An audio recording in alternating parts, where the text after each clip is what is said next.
InnovaBuzz podcast, helping smart businesses be even more innovative. Hi, I'm Jürgen Strauss from InnovaBuzz. Welcome to episode number 87 of the InnovaBuzz podcast, designed to help smart businesses with an interest in innovation become even more innovative. In this episode, I welcome back to the podcast as my guest ChrisMarr from the Content Marketing Academy. We talk about how Chris has transitioned his business from client services to a membership organisation and built an annual live event from humble beginnings to having 170 delegates and 16 international speakers in just 2 years. If you're running events of any kind, then this episode with Chris is a must listen. Without further ado then, let's fly into the hive and get the buzz from ChrisMarr.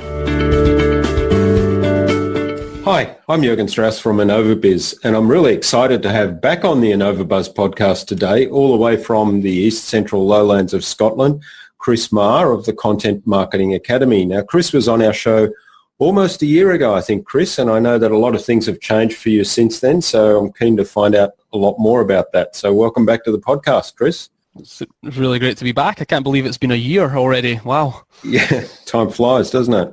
It certainly does. Yeah.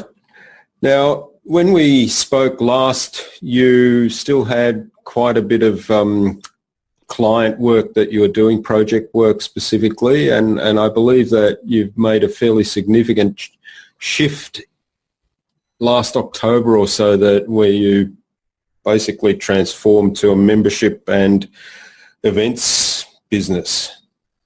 Yeah, that's right. So we, I think it was October last year. So October 2016 was the final client that we've, our final long-term client that we had. That project came to a natural conclusion, and that was the month where we decided that we would transition from a client services business to a membership business. So that was a little bit of, it's one of those moments in business, of a hairy moment is what we would call it, where you're just a bit worried if it's going to work or not. And I remember looking at the numbers, probably just leading up to that point, knowing that something was going to change. I needed to kind of work out, well, where does most of our revenue come from currently? And looked at numbers, and on paper you would look at it and go, most of your revenue came from client work in the last 12 months, so why would you not be pursuing client work? So we had to make a kind of like a leap of faith there, but also knew as well, Jürgen, and you guys have talked about this before as well, and anyone listening to this will know this to be true too, is if you've got more than one focus, then you never really end up doing anything all that well. So we knew that we also couldn't go forward running a membership business and a client services business at the same time if we wanted either one of them to be hugely successful. So, less than a year in to this now, in terms of full-time focus on it, we've made more money. I have more personal time as well. So the business has changed dramatically. It took me a couple of months just to feel comfortable with a different business mindset, because when you're in a client services business, your deadlines, you're dealing with clients, you're onboarding clients, you're dealing with client work. There's lots of communication, meetings, teamwork, lots and lots of organization, project management. All of a sudden, that was all gone. Like, I looked at my diary and I had blank days, where there was nothing happening. So it took me a while just to, I think I'm still trying to get better with this, because a lot of the work that we had before was almost client dependent, right? So we would define the project, obviously, and then all of a sudden those deadlines would go into the diary and to scheduling. And now it's all the work that I do now is really defined by me. So everything's kind of changed for the better. I think this type of business works much better for me, and it kind of lends itself to my own strengths, which are connecting people and curating information and content and talent, and also teaching. So I get to do a lot of that all over the world now. So we've got members from all over the world, and I'm able to do that from anywhere in the world as well. So as long as I've got my laptop and the internet, I'm able to make an impact and run my business. So yeah, that was a big shift for us last year. And, to be honest, I haven't looked back. I think there's a lot of pros and cons with both sides of both types of businesses, but this one, the membership business, is definitely more of my business interest. I'm interested in the business model. I'm interested in how the business model works and how to be successful with it. So I'm investing in my own training. I'm going to mastermind groups with other membership organizations. I'm learning from the best in the world at it, and trying to constantly improve. So yeah, it's been a big year this year for us. There's been a lot of other things as well, which I'm sure we'll get into. Yeah, that sounds like a pretty exciting journey. Now, just backing up a little bit, I know, hopefully most of the people that are listening to this interview are regular followers of us, but if you're not, we did have Chris on episode 45 of the InnovaBuzz podcast, and at that time you were telling us about the Content Marketing Academy, but also, as you've outlined here, you were running client business there and client projects, and there are some other things you were doing as well at the time. So just tell us what kind of drove the change that you've described to us. Okay, so a couple of things. This is kind of off the top of my head a little bit. So if I go back a little bit further, back to when I was at university. I went to university when I was a little bit later than everybody else, when I was 29. So I was 10 years older than everybody in my class. And part of my university, one of the modules I took was an entrepreneurship module, which was the one that I excelled at, surprisingly. And I got a first in that class. And one of the things that we learned there was the business model canvas, right? So most people will be familiar with that now. And it was really interesting because we not only got to learn about it, we actually got to implement with it as well. We had to actually create a business that would work with this, and it all started with the business model canvas. So that, and there was a lot of other books that we read at the time, like the Lean Startup, and all of that stuff all came together for me. And at that time I learned a lot about business models and what really makes us, or if you're going to start a business and you want it to give it the best shot, then it really starts with the business model as opposed to the business plan. And that really fueled my passion for just understanding business models. And one of the things I did in my own time was, I remember doing this in my spare bedroom. I got a flip chart and I started to model out this membership business using the business model canvas. And that was about 5 years ago. So that model did not come to life until about 2 or 3 years into my business. So it's quite funny how it kind of came full circle and back to that. So that's kind of where the seed was planted, I would say, that membership business there. But there's also a couple of other people that I kind of looked up to that had membership businesses that were really successful as well. And I thought this is something that I could definitely see myself doing in the future. But when I started my business, no one knew who I was. I was not established in the marketplace at all. I had no real client experience. Like, for example, I was coming out of a larger organization, the University of St. Andrews at the time. It wasn't even in the marketing department, so I couldn't go into I didn't feel, this is possibly not true, but at the time I definitely felt like I couldn't go into the marketplace and sell something in an authoritative way that people would want to join. So what I did instead was a client services business, which gave me the chance to kind of cut my teeth and get involved in some businesses and and get into the business community a little bit further as well. So that's where it all kind of started. The transition came from a few other things, though, Jürgen, that I'd be quite happy to share as well. And this was the real interest in the business model, the subscription business model. So the book that really had the biggest impact on me was The Automatic Customer by John Warrillow. John Warrillow, yeah. And yeah, I've read the book 3 times now, and I read it and I was like, this is exactly what it was. And I've got little notes in the side, in the margins of the book. And one of them says, and this is when I was running a client services business, I was like, this has just gripped my imagination, because I was like, imagine a time where I didn't have to chase clients for money, or imagine a time where I could actually sleep at night knowing that my business was predictable and reliable and sustainable and scalable. Imagine a time where I could have X amount of pounds coming into the business every single month without really having to sell people on it every time. So I had all this, my imagination was running wild. I had this business model from the past, and I could see a future where all the things I hate about the client services business could be gone. And I could run a business where it actually afforded me a lifestyle as well, so a lifestyle that I wanted. So like the book, The Automatic Customer, really with the business model canvas, with my own ideas and with my experience of client services, all kind of fueled the sort of the fire or the passion around this. So just from all of that learning, I got to the point where I was like, this is exactly what I want to do. So what I did over about a 2-year window was I started to build an audience around this concept. And what happened was I started to do meetups and workshops and things like that and build an audience. And what happened there was the Content Marketing Academy started to come to life there.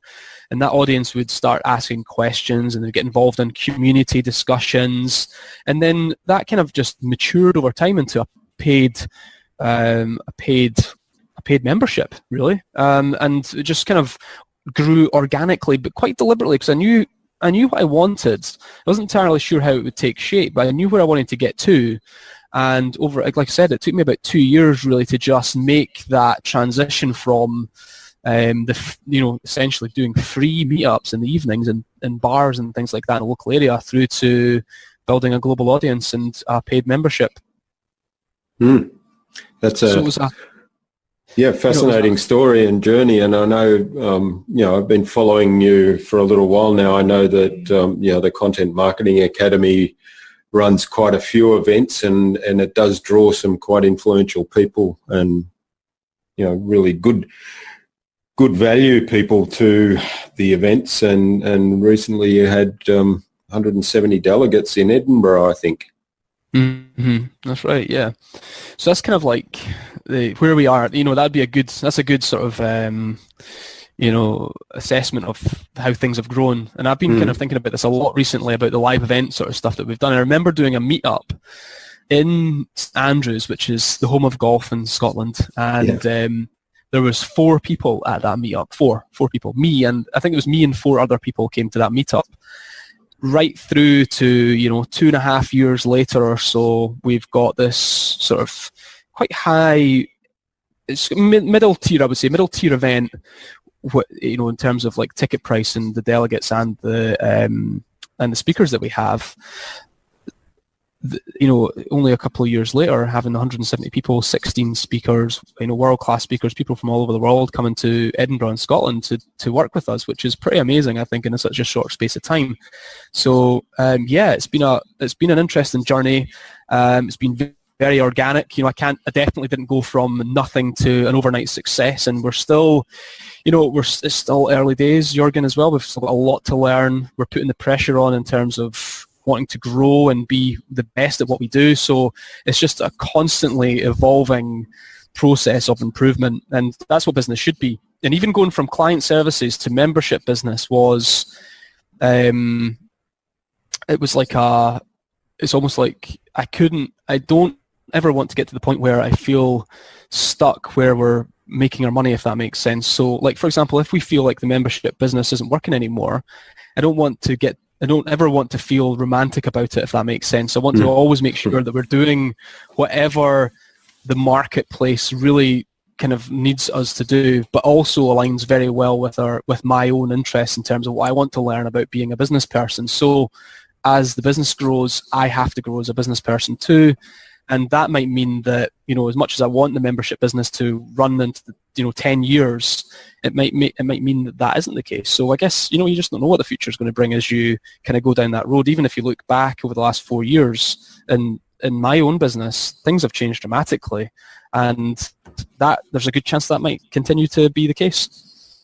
All right. Well, talk us through then a little bit of how you market an event then, given, I'm fascinated that, you didn't give up after having the meetup with 4 people, and that included you, right? So there was you and 3 others, that you persevered there. So obviously perseverance and having an end in mind and knowing what, the end looks like, which you've alluded to, is really important. But then what are the steps you took after that first one, and how did you go about growing to what it is now? I mean, as you said, there's a little bit of organic development there, and I'm thinking that might be around what the delegates are expecting of the event, so that you adapt it to meet the needs of the delegates or the people that were interested in the event. But how did you kind of go about systematically getting that growth? It's a really big question. So let me reflect a little bit, because I do, I want to add as much value as I can here.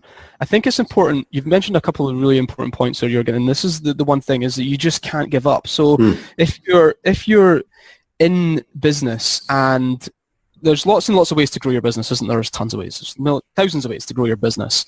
But if you're like, my mentality is that I'm going to be in business for a long time, right? Is for as long as I'm going to be working, my hope is that I am able to run my own enterprises. Like, I don't want to go and work for someone else anymore, right? I want to be able to do this for a long time. So that means that I have to try things, and I know that audience building and building a community around whatever that is, it doesn't have to be a membership organization, just having a community of people around you, an audience of people that understand what you do, is going to be a valuable thing to have, no matter, you could call it your network, you could call it community, you could call it whatever it is. I just know that building that is never going to be a bad move. Having people around you and people who trust you and you have a relationship with is never going to be a bad thing. So investment in that space has always been an interest of mine, but what I've managed to do is make it make a revenue from it. I guess it's a difference. So I think going back to, I think it's probably important that people realize, I'm 35 years old just now. It's August 2017, 35. I started my main career in management and leadership when I was 19 years old.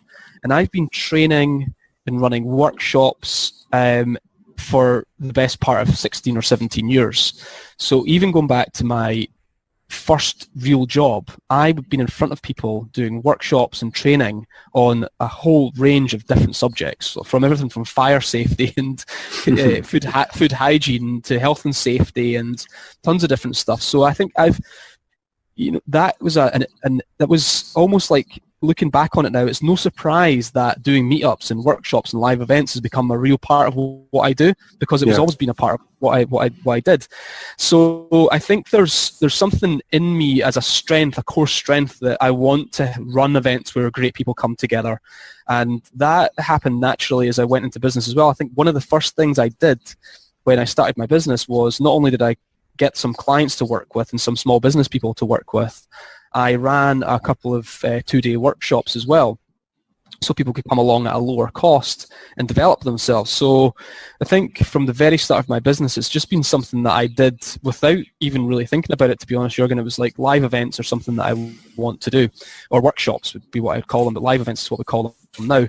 And over time, so that very first workshop that I did had my friends at it. I basically called in favors from people. I think there was maybe 10 people there at that paid workshop, but I'd say like 7 or 8 of them were like actual friends, that probably didn't pay that much to be there. And then there was maybe 2 or 3 people that actually paid to be there. So at first I called in favors and built it that way. And then I think the transition period was about 2014. So we're back about 3 years. I ran, we called it, the business wasn't even called the Content Marketing Academy back then, and we called this single event the Content Marketing Academy. And this is how the business is shaped. Interestingly enough, it's been shaped around our audience. So if we were to fast track some of this, we had about 30 people or 40 people at that very first, basically, workshop. It was a large workshop. And we never had any international speakers. I again called in favors from friends to come and present, and we had 2 international speakers record a video for us that were our keynote speakers. Mm-hmm. And they spoke for about 6 or 7 minutes. It was John Lee Dumas and Marcus Sheridan. And that was our very first event. And that was exciting. I'm not joking. It was really weird looking back now that 2 short videos from people from across the sea was an exciting moment. And that was when the audience started to shape around this idea of the Content Marketing Academy. So it took us about 12 months until we actually embraced that fully. So what happened was we built that live event out, then we started a Facebook group where people were attracted to and were asking questions, and we started to build this community around it. And then we ran another event the next year when Marcus Sheridan actually came to Scotland as our keynote speaker. It was our first international speaker. And then we changed the name of the business to the Content Marketing Academy. We merged it all together, and we just built upon that. So even the name of the business was organic, and it was based on what our audience were looking for and how they didn't build the audience was built not around our business name, which was really interesting. And that was a big thing for me back then, was to take the original name of the business and change it. And making that, it was a big decision for me to do that, because I always felt like we had a good business name, but none of the audience members really knew that that's what we did. So we had to had to go with the flow a little bit based on what the audience were looking for. So the live events really just built and built on that. So we went from having 40 people in September 2014, and then we had 120 people at the event in September 2015. And then we went in 2016, we had 100 what year is this? we had about the same amount of people. We never really experienced much growth from 2015 to 2016, but we changed the event from September to June instead. So really, in the last 3 years, we've ran 4 great events, and this year we had 170 people, like you said, 170 delegates, 16 speakers over 2 days. So it's been an interesting journey, Jürgen, and there's been a lot of learning over that period in time. But it really did start organically from having just the smallest group of people, and most of them my friends, right through to people now who are coming to Scotland from all over the world that I've never met before. So it's just, it has been a case of being persistent and consistent, and just, it's almost like staying power, almost stamina, to stay in the game, to start to see those benefits come through. So I mean, even the first 3 years, people say this all the time, the first 3 years in business are going to be your hardest, and they're also going to be the ones that help you to establish yourself as well. So now that we're into our 4th year, I feel like we've experienced a couple of tipping points that have shown me that what we're doing is definitely possible, and that everything's going in the right direction. That's exciting stuff. So how do you go about promoting an event like this then? Because you mentioned that there were lots of people now coming to the last event that you didn't know, and they were coming internationally as delegates, I'm guessing. And so how do you go about promoting and getting the word out much more widely than those small group of friends plus hangers-on, if you like? Yeah. It's been, again, very interesting. I don't think we have how can I explain this without going on, like, try to cut the story shorter? I think, one thing we've never done any real paid advertising campaigns. We've done a couple of things, we spent $30 here or there on Facebook ads, but nothing major.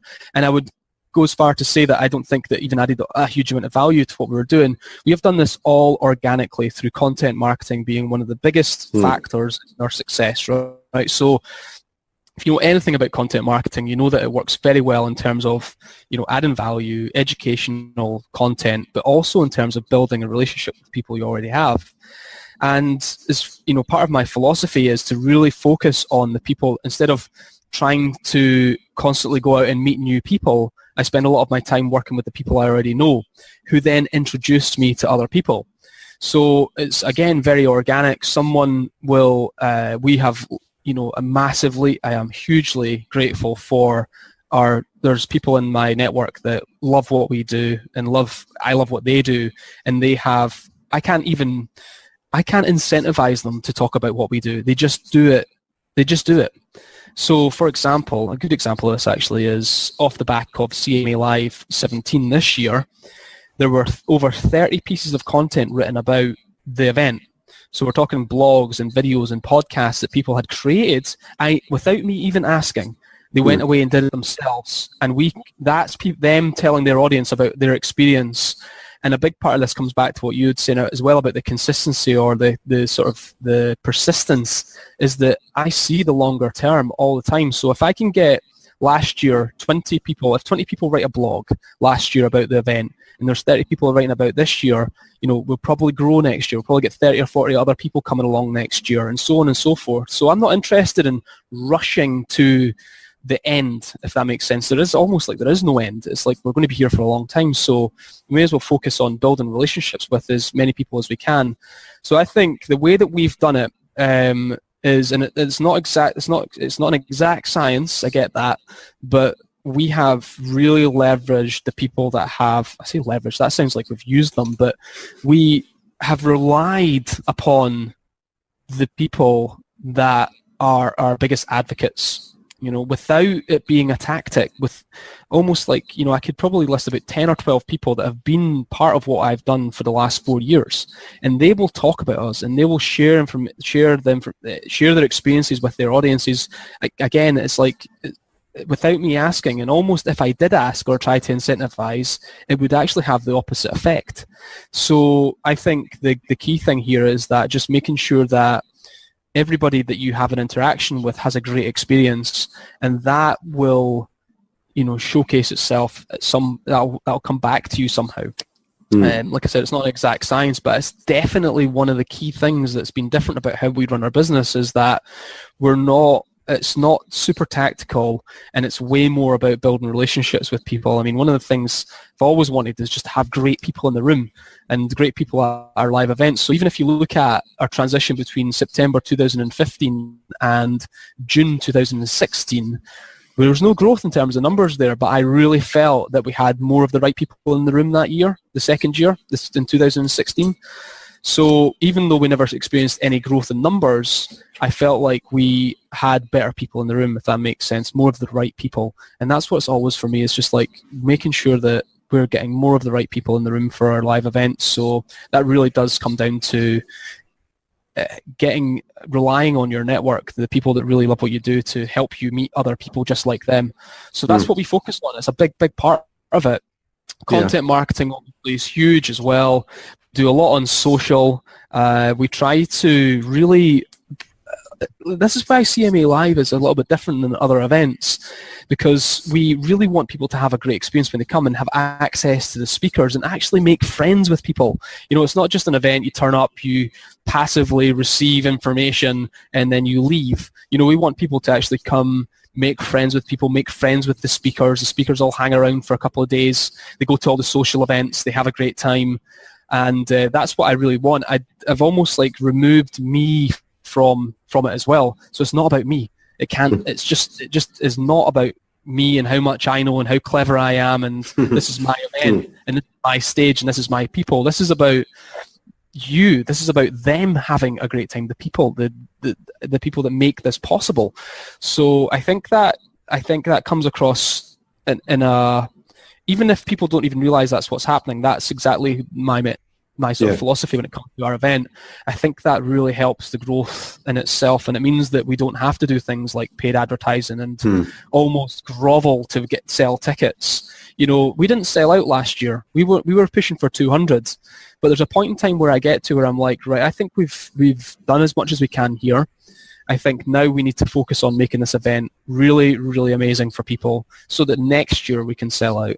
So, and someone in the internet marketing space would probably start to do lots of paid advertising, really push it, start to sort of annoy people and things like that. And I just don't want to be known for that. We want to be known for something entirely different than that. And and also there's so much that I like about what you've said, but if you get to that point where you're starting to really promote it heavily to fill in those last 30 seats, if you like, you run the risk of getting people in there that aren't necessarily a good match. You talked a lot about having the right audience there, having a better audience perhaps than the year before, so a really good fit. And I think that's a key part of delivering a great experience, which is the other really good thing I liked about that. So you content marketing, you're using content marketing to essentially kickstart the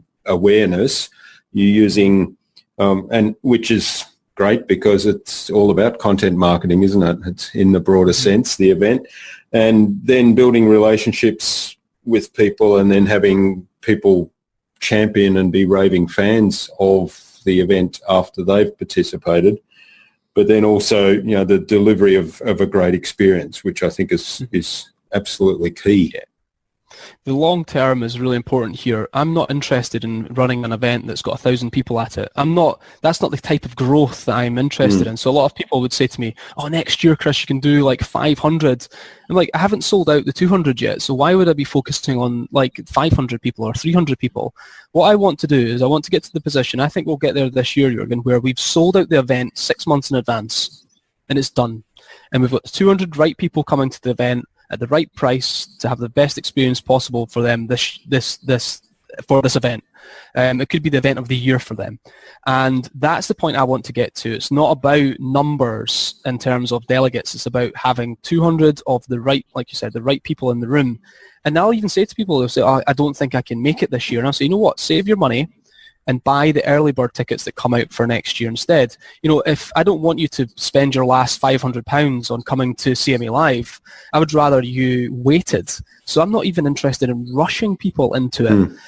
So it's an entirely different approach to marketing, I think. It leans right into a content marketing philosophy as well. And content marketing is used to, yes, create awareness, but it's also used to enhance the experience. So we'll do articles and content on, you know, things to do in Edinburgh and you know, travel tips and all of that kind of good stuff as well, so that people have got lots of good content to help them have a great experience leading up to, during, and post event as well. So I think what I think comes down to is we're not desperate. You know, I'm not desperate to achieve anything, actually. I'm quite happy to you know, really push ourselves. We want to push ourselves, don't get me wrong. I want to push ourselves and challenge ourselves to do better and to do more and to build our business and be successful. But I'm not in a great rush to make that happen at the expense of my own philosophy in terms of how I want to build my business. So a lot of that comes down to not comparing myself to other event organizers, not comparing ourselves to the perceived success of other membership organizations as well. So I know what I want. I know that we will get there, and I want to do it in the way that I believe that we should do it in. That's great. So do you have help in managing the logistics of the events, and what sort of systems and processes do you have in place to kind of deal with all the logistics, if you like? Yeah, there's a lot to it. I think when we go back to the first, I've always had help. I think that's the one thing I want to say is I've always had help. I used to have someone that worked for me full time that used to help me, and then when that person left, when we changed from a client services business to a membership organization, and we've used freelancers since then. We've got a business manager that works with me now. But I have to say this, the community helps me massively when it comes to the live event. So for example, we had 2 of our community members on the registration desk this year. We had people at every table this year that were designated as what do we call them, table hosts this year. They're community members or long-standing community members. We had people helping us with our video cameras and photography that were community members. You know, so I think help comes in many different forms, and you know, you just have to ask people to help you. So, but from an organizational perspective, it really comes down to, like I would say, over the years, a lot of it was down to my own energy, which eventually drains and you get tired out. So you do need to have organizational help. Vicky at the moment, she helped me with CMA Live 17 and she's helping me with CMA Live 18. And we've learned a lot over the years as well, Jürgen. You learn what mistakes you make and what you can do better as the years go on, and what you can plan in advance and all the rest of it. And I think we've just got better and better at that over the years. So systems and processes, I mean, Vicky and I, we talk a lot about it, but we've got Trello in the background really helping us to map out, like for example, we've got a ever-growing template for our big annual conference. So ideally what we want to do is get to a position where we're like, right, next live event, here's the template, and it's got everything in it that we need to do. I am constantly looking for speakers. Like, it's just the thing that I do every day, is I'm just looking for keynote speakers all the time, female and male keynote speakers, and trying to think about what our audience want in a year's time. How do we figure that out? A lot of it also comes down to a campaign mindset, which is almost the opposite of a content marketing mindset. So this is, again, giving you insight into here, because I'm trying to dig into how we'd use the systems to do this, but the campaign process is so important. So let me give you an indication about how important this is. We've got, let's rewind the clock just a few months, right, back to just before CMA Live was this year. Now, about 2 weeks, probably more than that, but 2 or 3 weeks before the event for CMA Live 17, I was already pitching CMA Live 18, right? So 2018 event to people. I was like, look, we're going to go out with our announcement with our keynote speakers and the early bird tickets at 12 o'clock on Friday, the 9th of June, or the 12th of June, or whatever it was. And this was 3 weeks before this year's event. Already pitching it, because I know that I need to build a waiting list, and we use ConvertKit to build that for us. So ConvertKit's our email marketing software that we use to communicate with our audience, but we're building a waiting list there already, knowing that we were going to go live with the early bird tickets. The campaign mindset was so important. So, for example, we sold 100 tickets for next year, 365 days before the event, in 20 days. Right, so we were half sold out in June 2017 for June 2018, all because we planned out this campaign 3 or 4 weeks before the event to 3 or 4 weeks after the event, just for the next year's event. So there's that all has to be planned out. You're going to, when the emails are going out, what dates are going out on, having a landing page set up for that, pitching our keynote speakers, signing contracts, and having that all set out. So that all takes a lot of planning, and that's only just for the launch of the early bird tickets for the following year. So like I said, we use Trello, we've got ConvertKit happening there. We use Slack a lot for communication, in terms of Vicky and I and the team sort of communicating with each other. We've got other freelancers helping us. For example, we've got a video editing guy that helps us with all our video editing. We've got our branding team that help us with all our branding, our print, our digital brand, all of that stuff too. All of that communication takes place in Slack and using Trello to manage all the different priorities.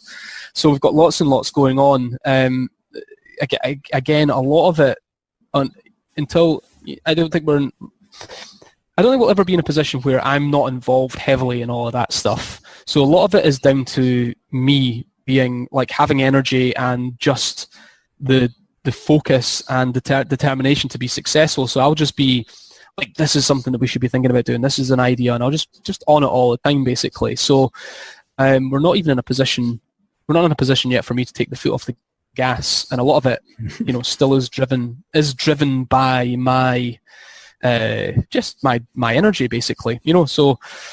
If I think something's relevant right now and we should be dealing with it, then that'll become a priority. But we are in the background trying to build up our standard operating procedures, our templates for things to do, and just get really, really good at event organization, so that we're not doing stuff last minute all the time. But I don't think we'll ever get away from that. There will always be something that we want to do last minute, I think. But help, volunteers, asking your community for help, freelancers, and delegating a lot of the work. That's just happened over the years. I did a lot of it myself to begin with, and then over the years we've just had a little bit more money to invest in it as well, which I think is important to mention, is that you do need to have a little bit of a cash supply to employ other specialists. I think that's helped us too. So yeah, systems and processes. I'm trying to think if there's anything else that's really made a difference. I think, it doesn't really matter what you use, it's how you use it. So Trello, ConvertKit, honestly, that's where we make most of our money, as email marketing. I know that sounds, it should sound familiar to a lot of people, I hope, but email marketing is by far, content marketing is the thing that builds a trust, builds a relationship, keeps us in sort of front of mind. but email marketing is where people sort of click to buy. I don't think that should definitely be part of this conversation. Is that we the 100 tickets that we sold for CMA Live for next year were all due to an email marketing campaign. And like I said, this is a really interesting point, actually. I think it's interesting to bring into the conversation, because this is where I want to get to with marketing, and this should hopefully inspire, I think, as well. It inspires me. Is imagine a time where you didn't even have to write, you didn't have to create a landing page for your marketing. Imagine a point where you get so much trust with your audience that you just send a few emails and all the tickets for your event are gone, right? You haven't even got a landing page because people trust you. You haven't even got social media ad marketing going on. You haven't got any of that. So this year we sent out a couple of emails. We did some stuff on social, a countdown. But because we've done this pre-campaign thing for our live event, which is really key, this is one of the key parts of this. The 3 weeks before the event, we were already building our waiting list. We had people saying, even if they weren't 100% committed to buying a ticket, they said they were interested in finding out when the tickets went live. So we got over 100 people onto that list, that I think it was 170 or 180 people onto that waiting list, essentially, to say, let me know when the tickets come out. And then when we went out with the tickets, we let them know they were the first ones to buy, and so on and so forth. That's called the oversubscribed model. So if you've only got 100 places, but you've got over 100 people on your list, you're potentially oversubscribed in terms of, well, we've only got 100 places, there's more than 100 people on, so you better hurry up if you want your ticket. So there's a lot more to it than that, but the oversubscribed model is really what we deployed or implemented. We have done that for a couple of years now. The person to look up for that is Daniel Priestley. He's got a book called Oversubscribed, and if you sell anything, client services, products, live event tickets, anything, the oversubscribed model is an absolute must-read for anybody that's listening to this today. Okay, that's great advice. I'll make a note of that for the show notes, and we'll have a link there. Now, it's interesting you talk about email marketing and emails being where most people actually sign up, because I think it comes back to what you were saying earlier about building relationships. And, you can send people to a landing page that might be real fancy, might have a lot of information on there, might be a big flash show and dance kind of presentation, but you still don't have that relationship from one landing page. But if you've been following up with emails, particularly if they've been delivering exceptionally useful information that is relevant to that audience, then you're starting to build a relationship. And so that's where, you can get some action. Exactly, yeah. And the other thing as well is that I think it's important to mention this too, is that see when someone's had a really great experience with your whatever, in this case, live event, the best time to do the marketing is exactly at that moment when they've had an experience. So if you run a live event and you don't market to people directly after it, then you're missing a massive opportunity for you're missing a massive sales opportunity. But you're also missing an opportunity for them as well.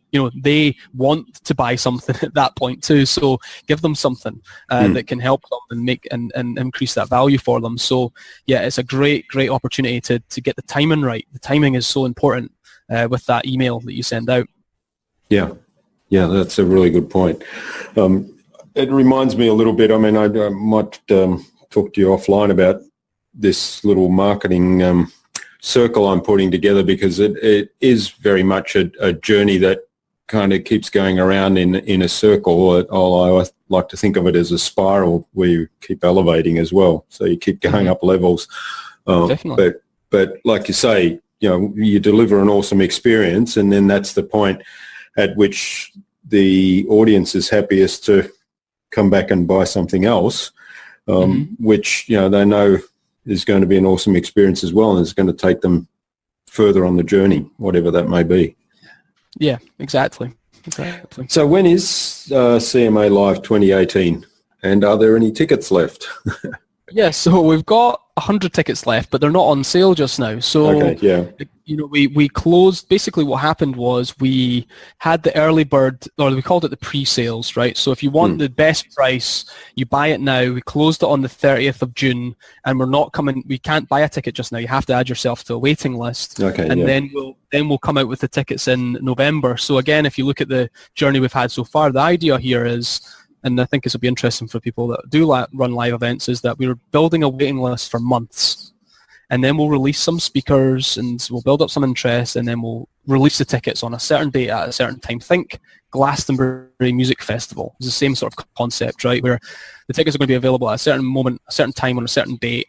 And if you want to guarantee your place, you'll have to buy it quickly. So that's what we're going to do with CMA Live. We've got 100 tickets left. We'll sell them out by the end of the year, I reckon. And you can add yourself to a waiting list. If you go to cmalive.co.uk, you'll find out a little bit more about the event and our speakers for next year. Okay, and we'll have a link to that in the show notes as well. I'm just writing that down as we speak. So cmalive.co.uk. That's right, yeah. Yeah. All right, so and when is the event? It's the June, 6th and 7th of June 2018, yeah. Okay. We've got announced speakers at the moment. Anne Handley coming, and we've got Brian Fanzo coming along as well, and we've got another 5 speakers to announce at the moment. So there'll probably be something like 10 or 12 main speakers at the event this year. It's over 2 days in Edinburgh in Scotland. What sort of format is the event? So you've got 10 or 12 keynote presentations.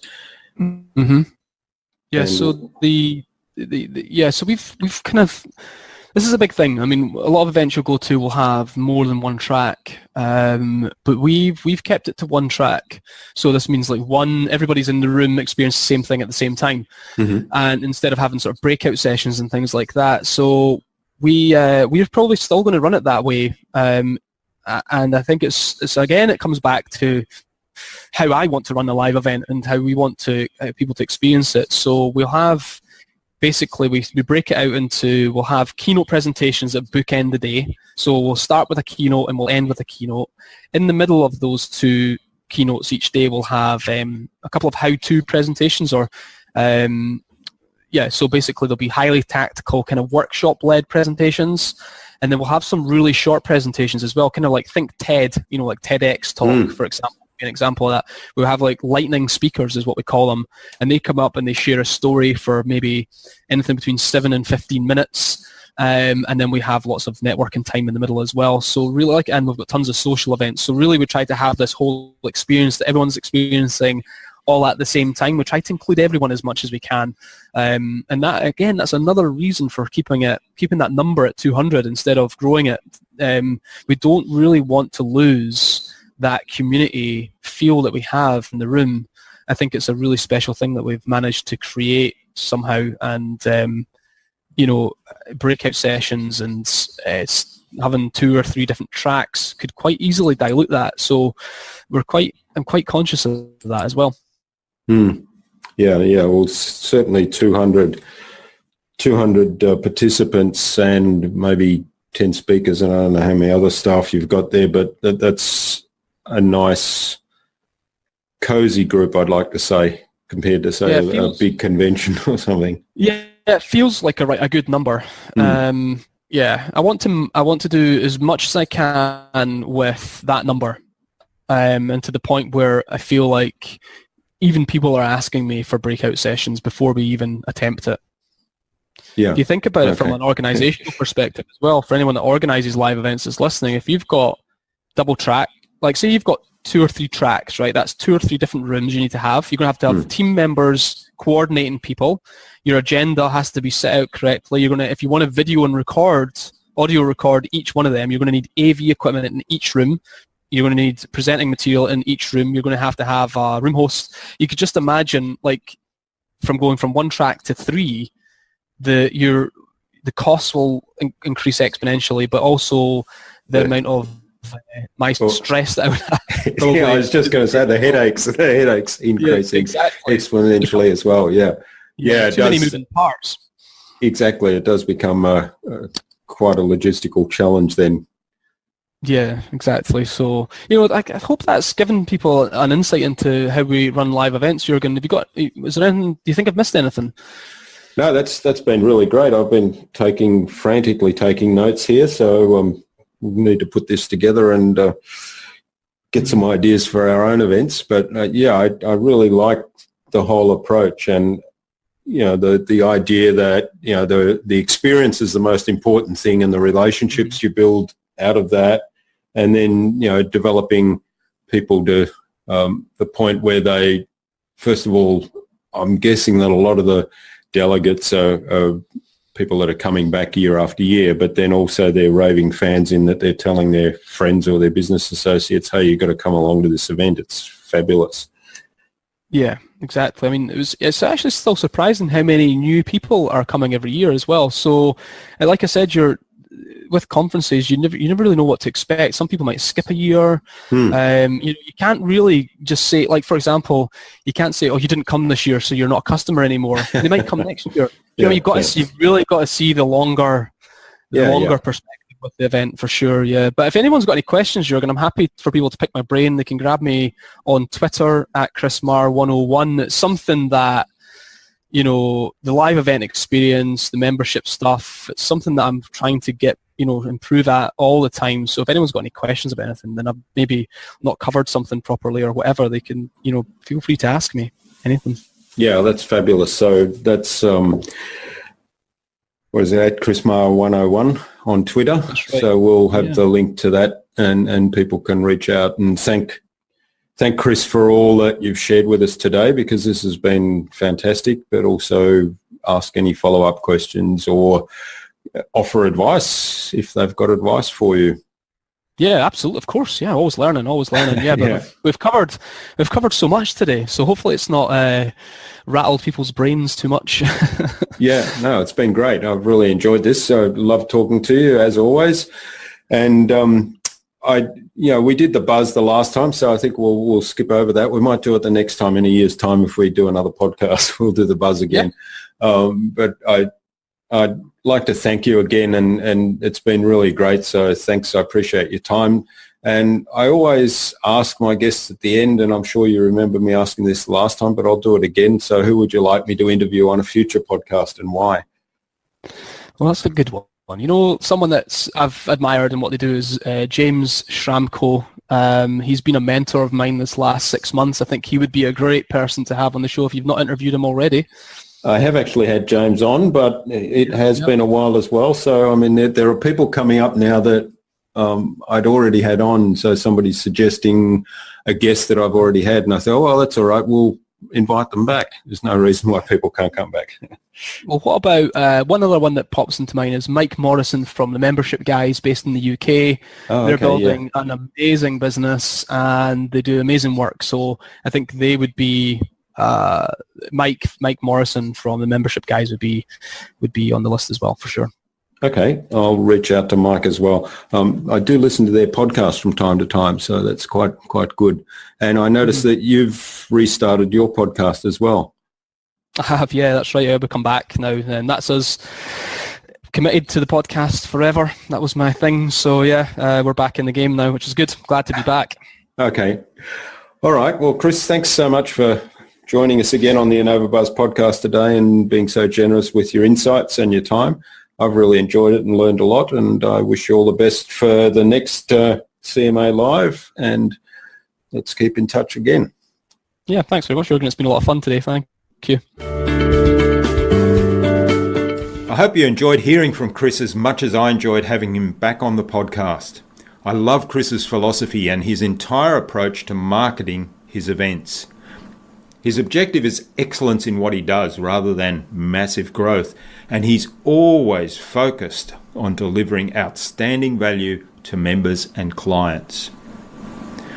All the great ideas and tips that Chris shared with us can be found at innovabiz.com.au/CMA for Content Marketing Academy. That is CMA, just the letters, all lowercase, all together, no hyphens, no dashes, innovabiz.com.au/CMA.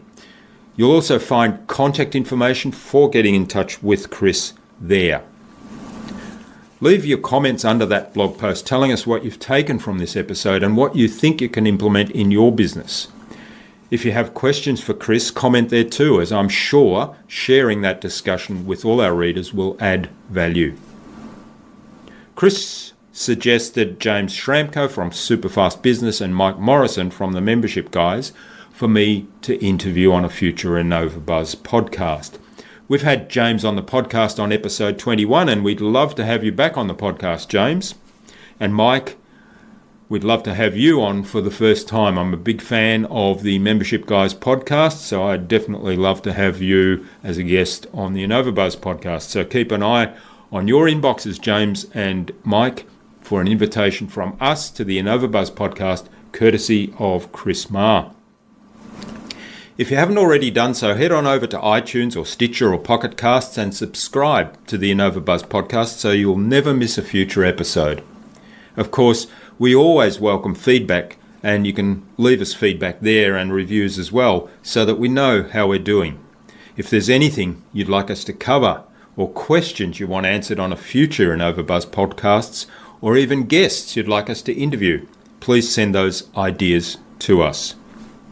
Until next time, I'm Jürgen Strauss from InnovaBuzz. Remember, if you don't innovate, you stagnate. So think big, be adventurous, and keep innovating.